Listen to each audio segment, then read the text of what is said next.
Okay, so comparing the empirical and classical methods. So, estimate the probability of family having 2 boys and 1 girl using the empirical method. Since we did an experiment, the empirical method is that experiment and the results. So we said 180. So for part A, 180 out of the 500 had 2 boys, 1 girl. So that would be 180 divided by 500. Oops. 500 is 0.36. Okay. Now the classical method, though, is what you're going to do is you're going to look at all possible outcomes. So what are the possible outcomes? We look at the list. We have boy, boy, boy, boy, girl, girl, girl, boy, girl, and girl, girl, boy. That's those ones. That's all the 2 girls.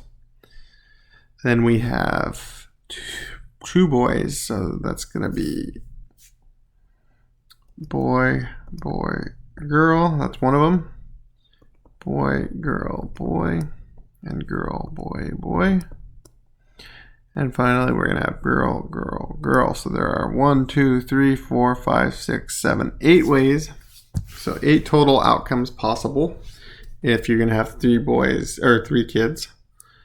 And then only 3 of these are 2 boys and 1 girl. That would be these 3 right here. So there's a 3 out of 8 chance, which is 3 divided by 8.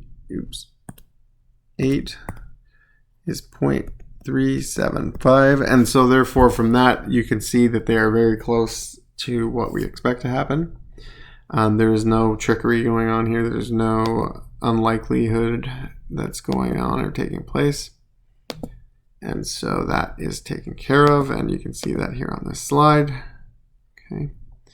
And then finally, subjective probability. This is probability obtained by a basis of personal judgment. If a sports reporter predicts the probability of a baseball team making the playoffs based on coaches, players, and other factors, but it is considered an educated guess, this would be subjective. So like if you predicted at the beginning of the year, that's what they do in Vegas. When they do Super Bowl probabilities, they say, oh, this team, if they make it to the Super Bowl and win, and you call it at the beginning of the year, we're going to pay you 10-1. It's because they think that there's a really low chance of them winning that year. Now, somebody like New England maybe has a higher chance, so they're only going to pay you 3-1 if you pick them at the beginning of the year, or so on and so forth. It's obviously more beneficial to pick long shot teams, but you're more likely to lose your money if you do. So keep that in mind. I hope this helps. I will post the review of so the next thing to do for this section is the student practice. I do want you guys to try those. I'll leave the solutions on the page. I'll write them down, and then I'll post a screenshot of them or something, or give you a link or something like that on the page for day 10. So make sure you look for that. Thank you guys for watching.